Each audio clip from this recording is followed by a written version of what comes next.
title of this book is Pandora. It's by Robert Burleigh and Raul Colon. There's a foreword to it. It says, "It was long, long, long ago.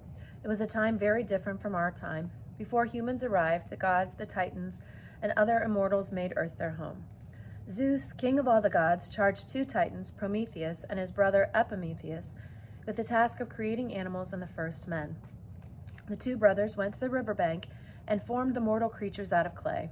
In his excitement, Epimetheus gave the animals many gifts: swiftness, piercing vision, and strength. Too late, he realized he had few gifts left for man. Prometheus, feeling sorry for men, stole fire from Mount Olympus and carried it down to them. But Zeus did not want these new proud creatures to have fire. He punished Prometheus. Then he ordered the gods to create the first woman, the beautiful Pandora, and told Epimetheus that Pandora would be his wife. Epimetheus was pleased, but Zeus was still secretly angry at the mortals who dared to take what belonged to the gods. He would have his revenge. How? Listen to the story of Pandora and the mysterious jar. What was in the jar? See how she's staring at the jar there? The jar that was closed tight and not to be opened. What was in the jar? It was all Pandora could think of. Everywhere else she gazed, Pandora was pleased. The flowers in the garden, the porch with its pillars, the cool smell of marble, and especially her reflection in the courtyard's still pool. But one small nagging thought interfered with her happiness. What was in the jar? Day and night and day, the jar that was not to be opened. Pandora, at the well, bringing the cup to her lips, upstairs closing the wooden shutters against the bright sunlight, again and again returned and thought of the sealed jar. Pandora, by the hearth, stirring the coals and watching the flames rise, or under the olive tree, poking the thick branches. But just as the ripe olive tumbled down into her hands, the thought was back in her mind once more. What was inside? What was in the strange, beautiful jar? Pandora's husband, Epimetheus, was firm about this one thing. The jar is not to be opened. No, never, never. The gods have commanded it. The gods have commanded it. See, there it is. In its own small room, just off the courtyard, there was the jar, high on a pedestal. It seemed to call out, "Open me, open me, open me." One day when Epimetheus was off in the fields and the house was very quiet, Pandora did more than peek. She tiptoed into the room. Stop and talk to a partner about why you think she can't stop thinking about the jar. Why is she so obsessed with this jar? She tiptoed into the room. Even from far away, the jar seemed to give off an odd glow. Its black band shimmered, its gold gleamed. Inching closer, Pandora could see the two curved handles like strange staring eyes. She stopped and stared. A story was painted on the sides of the jar. It showed brave Prometheus stealing fire from the heavens and carrying it down to the people. And there, too, was pitiful Prometheus, being punished by Zeus for this very act, theft. He was held captive until the end of time, his liver pierced and pecked by a monstrous bird. Was this a warning to Pandora, too? Afraid to move in the dimly lit room, Pandora shivered. The gods have commanded it. The jar must never be opened. She edged back, step by step. She turned and, trembling, raced from the house. "Child," it was her servant Xerxes. "Xerxes," Pandora asked, feeling her calm return, "tell me again how I came to be here." And while Pandora listened, the kindly old man retold what he could of a strange tale. He told how the gods had made a perfect creature of pure clay, a woman with red, ruby lips and shining sapphire eyes. How the four winds blew breath into the lifeless figure. How each goddess and god in turn gave a wonderful gift. From Aphrodite, beauty. From Apollo, music. From Hestia, a gentle soul. From Poseidon, a love of the deep sea. And lastly, from Athena, a wish to know all things. Does that change your mind about why she's so obsessed with the jar? And they named the first of all women, Xerxes continued, Pandora, the all-gifted. And so you arrived, my dear, on a bright morning to...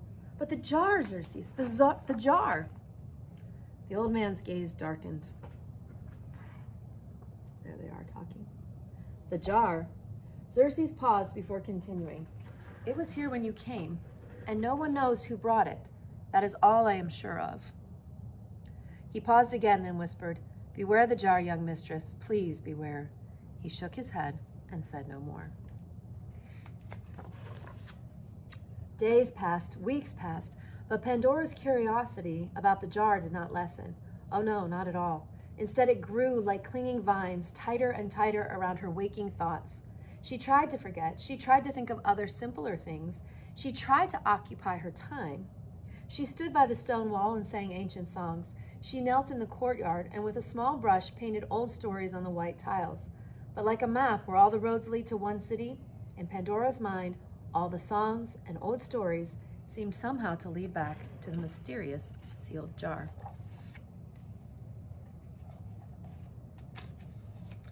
One day, while strolling in the nearby hills, Pandora was troubled by a new thought.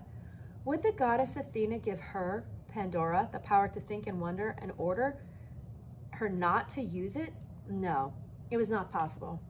Just at that moment, Pandora glanced up. Crouched on the rock ledge above her, a beautiful mountain lioness stared down.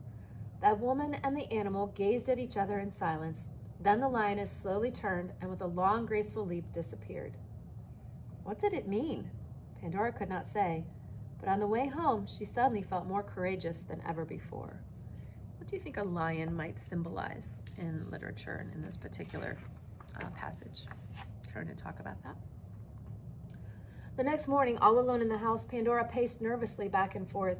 Each time she passed the jar room, she stopped once, twice, 3 times, and quickly she stepped inside and shut the door. Couldn't she open the seal just a little to look? Pandora crept forward. Her breath came in short bursts. Her heart quivered. Yes, no, yes, no, yes! Her fingers trembled as she fumbled with the lid. She lifted the jar's leather cap and peered in. The room was filled with sudden stillness. Then, whoosh! She was heaved back as if by a wave. Dazed, flung against the wall, she saw dreadful winged creatures flap from the jar. Twisted-faced things announced themselves. Pandora heard screaming voices surround her. I will tear at your soul until you need and need. Scary. I am war and anger. I am death and blood. I am faces downward in the thickening mud. I am falsehoods. I am lies. Wherever I come, you walk with shrouded eyes. Screeches, growls, whistles, hoots, a gnashing of teeth, laughter that seemed to rise from the well of diseased water. With all her strength, Pandora climbed toward the jar. A flurry of claws and feathers beat against her face as the evil ones fled the room. Pandora reached up with one arm and snapped the lid back in place. From deep in the jar, one small, distant voice sounded. Hope, I am hope, and I remain, after the suffering, after the pain. Oh, there was something good, and it had not escaped. All was not lost. Dizzy and frightened, she staggered outside. Xerxes came running up the path. Xerxes, Xerxes, Pandora called out, the jar! There were bad things, and they have escaped. Dust was swirling, small birds were fluttering in confused circles about the trees. Far off above the distant peaks, a black cloud rose and spread its shadowy wings. A storm was coming, trouble. I know, child, I know, Xerxes answered. He grasped Pandora's hand tightly. Xerxes, Pandora cried out again. It was my fault. What can we do? The old servant looked up at the darkening sky. Harm and evil are in the world now, he said softly. We must be brave, very brave. Pandora's eyes flashed.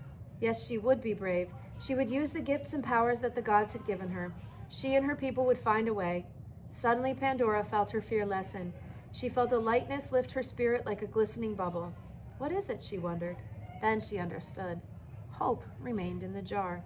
Hope was hers, and what was more, she would hold on to it tightly as long as she lived. What do you think the author's message is? What's the purpose of this story, the message of the story? Let's talk about that and have a conversation.